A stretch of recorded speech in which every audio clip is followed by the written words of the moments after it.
Welcome, ladies and gentlemen, to this, your Aquarius, December 2024 reading and forecast. Hi, I'm Nigel Saint James, Clairvoyant. Well, this month we have a really great deck. It's all about medieval themes and medieval art. Sometimes with people getting their heads chopped off or impaled on stakes, as people were wanting to do to one another back then. But nothing that's going to be too confronting or scary at all for you, because it's in a sort of a picture form. It's not photographic, of course. Now, you do know that I provide clairvoyant readings to people from all over the world via FaceTime and Skype. And the details of that are in the description. Now, I charge for those. Now, I'd expect that they would probably go for about an hour and a half, maybe longer. Now, there's another gift, so check that out at the end of the video if you're interested. Now, there's another thing which I also do provide as a service for free, and that is the gift of healing. Now, why is it for free? Because it's very clear that when it was given to me, when I was a baby, and since then, is that I can't get anything in return for it. The healing comes through me and not from me. You'd understand that. And where it comes from, well, you can join the dots. But the point is that there is no obligation, no expectation, no selling, nothing. It's just what it is. Generally, I would think that would probably take about 3/4 of an hour, maybe, sometimes less. Now, there are no video advertisements breaking their way into this content, and so you get to enjoy the experience direct. And we're going to take 5 because they have so much to say to us. If we had more, we'd just be here for an hour. So, let us see. Who wants to speak? Show me the magic. The Emperor. Fine-looking Emperor there. The 8 of Swords. Now, speaking of people getting impaled upon on stakes, but there's the 3 of Swords. Here is the Hierophant. Oh, Hierophant. And the Queen of Wands. Queen of Wands and the Emperor. Very, very good month for you. Now, you take from these pictures what you want. I will let them speak to me. I'll bring the camera around so you and I can have a good look at the imagery on these while I do the reading for you.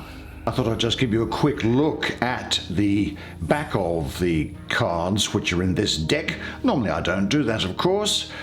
A lot of them I find uninspiring, but I particularly like this one. The deck itself is of great quality, so is the back. What I particularly like is the zodiac signs around the back of the cards splayed out here, because as you know, we use a lot of astrology in our readings here, don't we? So we'll see what's going on. What is calling out to be... Wow, look at the Swords. Diagonal ending in a... Very much I see Aquarius here. Let's have a look at this one, shall we? Graphic image. And it's the 8 of Swords. So-called. Now, this is suggesting to me that... Well, first of all, what's the astrology? It's Jupiter ruling the first decan of Gemini, that 21st to 31st of May. Well, Jupiter, of course, is the ruler of Sagittarius. And Sagittarius is 180 degrees away from, I can't see it here, wherever it might be, here it is. It's 180 degrees away from Gemini on the zodiac wheel. And so they are in opposition to each other. The opposition is, in my opinion, probably the most difficult of the aspects within astrology that you can have for a number of reasons. I did a video on that at one time, I'm sure. And so the fact is that Jupiter will be in detriment when it gets into Gemini. And Jupiter, which is the great benefic, as you know, bestowing wonderful philosophy, good luck and goodwill upon you, it's weakened. And the nature of Gemini is such that, you see, the Gemini impulse reflects the impulse of the divine coming in to create manifestation, where everything blows up in all directions to create polarity and difference.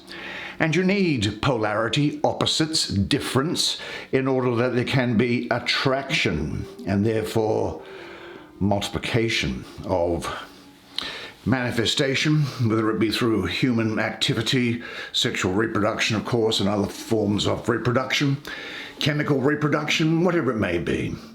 And so this nature of Gemini, which is very scattered, it inhibits Jupiter. So a weakened Jupiter means that I think that you may be in a position where you feel that you can't get what you want due to too many, which is the Gemini aspect of it, distractions, which may or may not be self-created. Now, I say which may be self-created because I see a great link between these energies here and this Three of Swords, which I think is to do with memories of past hurts, among other things.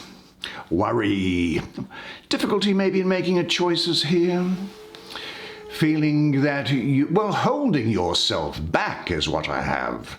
Also, maybe as a result of things which have occurred in the past, something of a fear of failure, and even quitting before you start because you think you will fail. So there is a sense, I think, when this energy comes in, that you begin to experience indecision and restricted thinking that block your energy to progress forward.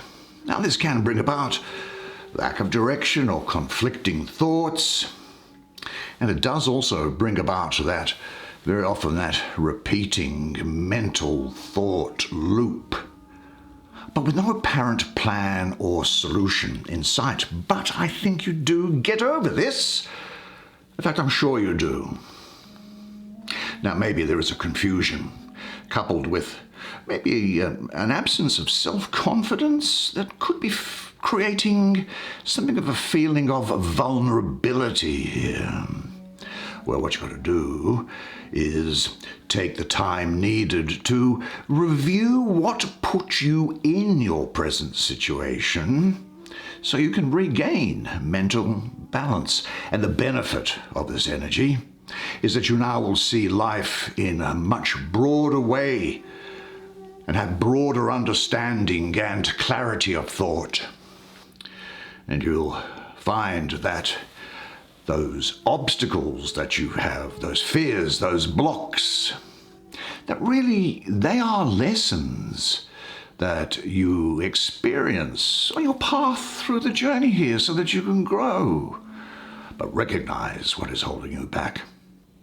And your goal is to abandon your conflict and create a balance with this character that you have formed here on earth, and merge that with the divine intellect. Really, it's a time when your soul is rising because it wants to meet you, it wants to speak, it wants to breathe, it wants to see with the clarity of the eyes of your heart. And those eyes were bestowed upon you directly by your Creator so that you can witness its sheer ecstasy in your very existence. So let things rest and develop, although I think what you will be doing is, I want to see some weeding of the mental garden, which is going to be coming about with this thing here. But let things develop on their own for a while. And if you're in a scattered mind state, then don't make any important decisions. Jupiter is in this energy, remember, and it is the herald of unforeseen and unexpected change for the better. And any problems which you have now, they are going to find their own solution in their own way. So just say to yourself, I'm okay, I am relaxed, and I trust life. Now, that card that it's connected to, let me see it here. It's the Three of Swords. Oh, this looks pretty graphic as well, doesn't it? Look, I'm pretty relaxed about this for you because it is Saturn, your planet. Now, I might just add incidentally that I see Saturn as your ruler. I don't see Uranus being your planet at all. But it's Saturn in the second decan of Libra, another air sign, the cardinal sign of air. You're the fixed sign of air. And the period that it's in the sky is the 3rd to the 12th of October. Now, your planet of Saturn is exalted in Libra, so that is helping you here at all. Now, ordinarily, people out there will tell you that Saturn is about limits and restrictions, time, form, and formality. And in the Suit of Swords, this is just going to create some sort of crisis that is especially difficult. But because it's Saturn with you, and because it's also in an air sign with you, the impact of it isn't as bad as it would maybe be. So what I don't see is, well, ordinarily people might say that this is predicting now or shortly sorrow or sadness, worries, doubts. But I think it's more of a mental thing with you. There's nothing going to happen to you. Things are in your mind, and it has brought into it from that Eight of Swords that we just looked at a lack of clarity and maybe some sort of heaviness. But I will say this though, your planet of course is a very strict teacher, and it makes all impurities visible, and it blocks all comfortable avenues of escape. And I think that the lesson to be learned here is that it's no less really than the mastery, getting on top of care and worry. And you will come to realize that these things belting around in your head, perhaps thoughts, probably to do with the past, I think. These things, these thoughts, what are thoughts? Thoughts are things you create. They are pictures that you paint. You paint the picture, and you surround the picture with your words. And your words are the most powerful words that you will ever hear in your life. And I think what's happening is that you are recognizing that a sort of a brooding, distrustful outlook really should just be seen clearly as negative energy, which is separating you from your sole purpose and your divine origin, which your planet of Saturn is always at pains to move and bring you towards.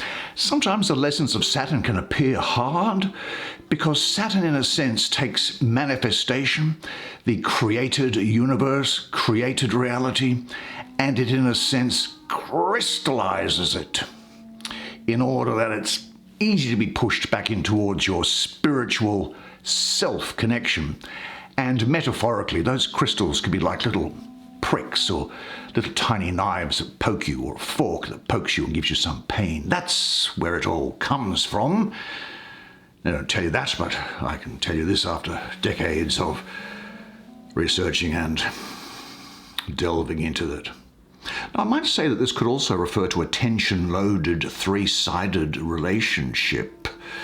And this energy might be in some way attempting to explode or destroy it. And of course, if this is going on with you, then you need clear decisions, because any attempt to avoid making them will just cause you sorrow and worry. But when I say sorry, I mean sorrow. Now, I'd say here also that the way to understand this energy is to not bury your painful experiences from the past, but to work through them by facing them and surrendering to the fact that they have happened. But they are dead, of course. They are gone. The past cannot affect you in the present.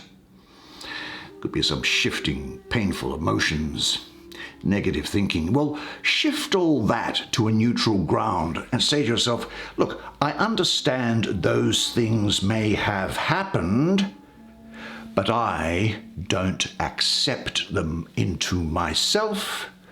They are not a part of me.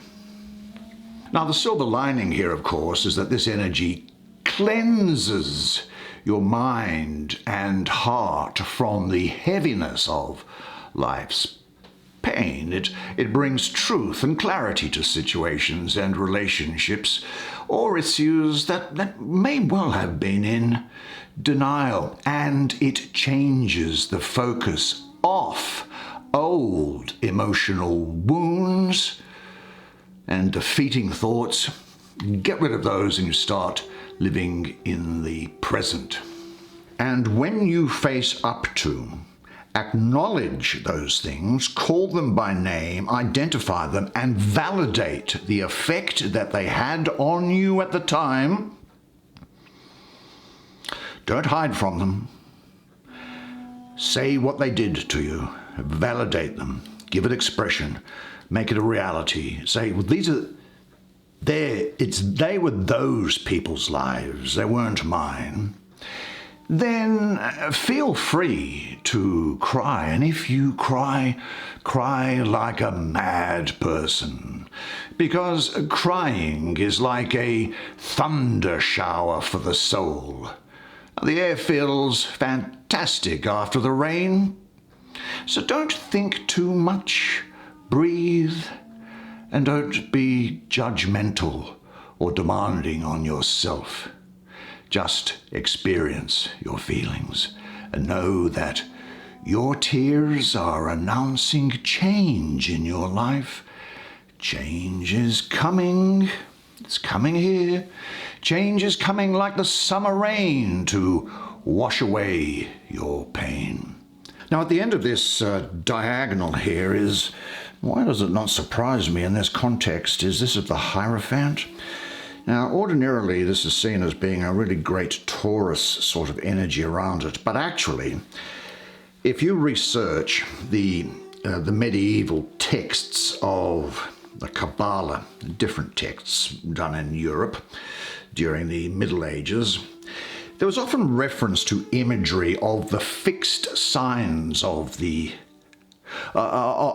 zodiac. For example, the fixed signs of earth, water, air, and fire. They came about, it seems to me, now this is not a religious session, of course, but I'm a geek when it comes to sacred literature from different cultures all around the world. There is a book in the Hebrew Bible, or the Old Testament in Christian tradition, called the Book of Ezekiel.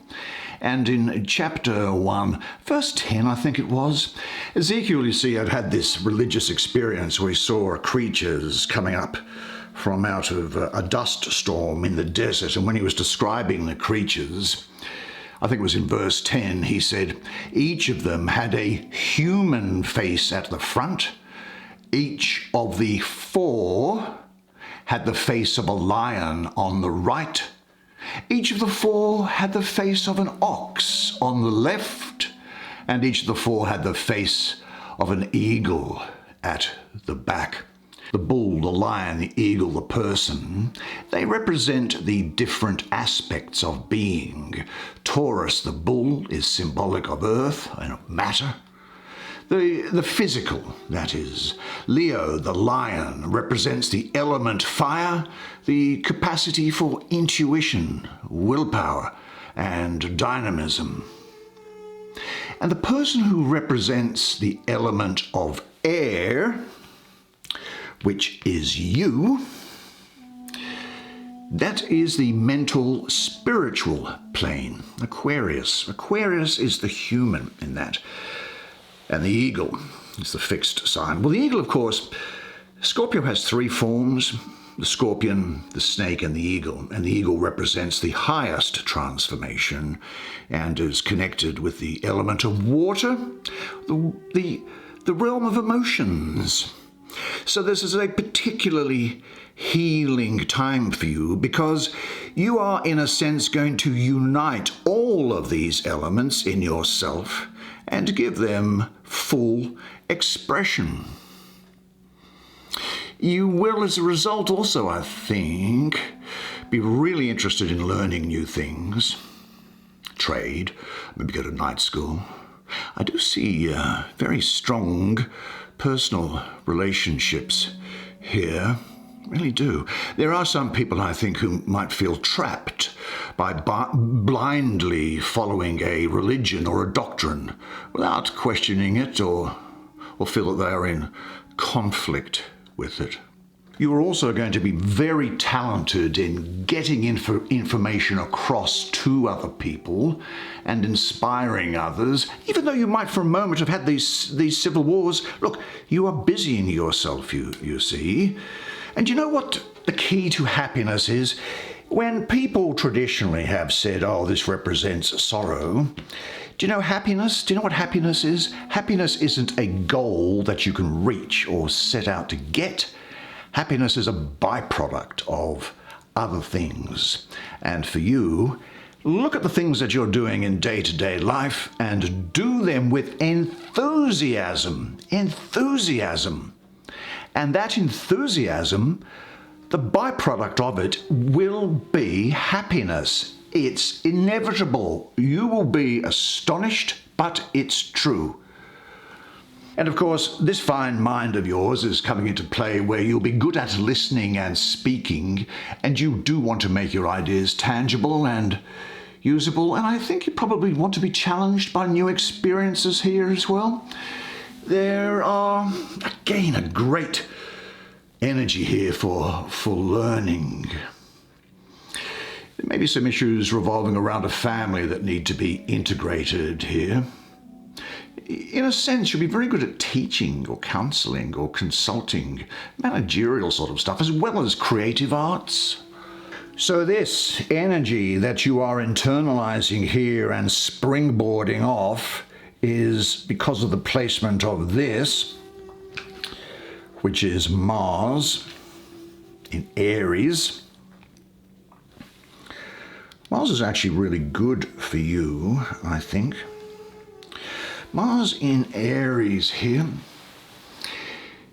You are just going to throw it overboard. You're just going to throw all those old ideas into the trash can and say, right, now I am primarily controlled with power and control over other people or even over myself, because you are a natural leader and organizer now, and this power and judgment that you're able to successfully execute is a result of your life experiences and learning and by getting through difficult periods, because the success here comes through discipline and application.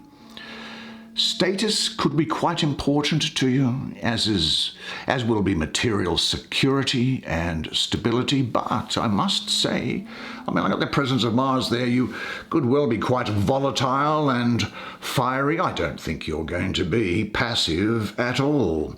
In fact, there will be an urge for action and adventurousness with you. I see new beginnings, pushing forward with new things, and I guess that's the time of year, isn't it, really? A lot of parenthood around here. I think you'll be looking to establish order and structure into the things that you do. Highly ambitious person here. You will be taking a stand and being firm with yourself and other people. You may also be looking at other work, which is giving you more responsibility. Now, some people, strangely, I don't know why, but they might find you to be difficult to get to know. But this is not going to stop them wanting to be around you. You will be very attractive to people and they want to be with you. So this is for you now a really good time for change or a new beginning. So trust your energy now and move with it. Now, what shaking up does your life need? And are there steps that you would like to make this happen? Examine yourself critically. Look at how you stand in the world, particularly in relation to people who have more or less power than you do. But say this to yourself: I enjoy starting projects. I value and honor my leadership ability. I am a responsible person, and I trust my power. I rule by serving, and I serve by ruling. And then I think that takes us, is it finally? So, gee, this is Aries energy I'm getting around here as well. I'm getting Aries around here. I'm also getting Pisces around it, so they're going to be important to you. She is, for me, the queen of the thrones of flame. A lot of self-knowledge has been obtained by you. Changes within yourself. And this brings about a compassion. You master self-knowledge. You have looked deep into your own nature, which has led to a transformation of your being. I think also that this sort of feeling of Pisces and Aries around here, Pisces is going to provide you with sensitivity and inspiration, and Aries is also adding to this leadership ability and pushing up your self-confidence. These things are being blown away by these other cards, you see. You'll be very adaptable and have a persistent energy. Very attractive, I've got to say. You could be generous, but you know what? I think you might also find that you could be quite intolerant with people. You're not going to suffer fools gladly at all, and you'll be impatient with any opposition to your plans. Now, you will have an enormous capacity for friendship and love, I think, but you will be setting up a filter through which people have to pass in order to obtain that friendship and love. And in some respects, people might think that there's something of a vanity to you, or even a snobbery.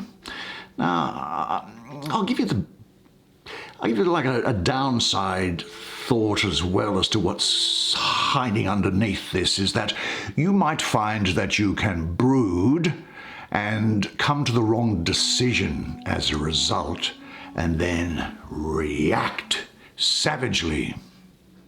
You might. In connection with that not suffering fools, you could be quite quick to take offense and even harbor revenge without a good cause. I don't make any judgment on that. The really good aspects of this is that you are finishing and going through this process of self-discovery and remembering your power. Now, you know that you got to where you are by resolving difficulties in the past, and now you are a stronger character. This is also a time for you to express your natural power and beauty and move on from the past. Because I think now you know what you want, and you have an active life. And you are going to be creating a very powerful first impression. Look, you've worked hard on yourself, I think, and made progress. And I think it's probably time to learn how to share this with others and let your self-realization be expressed in your daily life. How can you share what you have found for yourself with other people? But say this to yourself, because definitely it is the case for you now that I am a radiant being filled with light and love. Well, what a fantastic spread of cards for you. Don't you deserve it? And this has been so much better for having you here.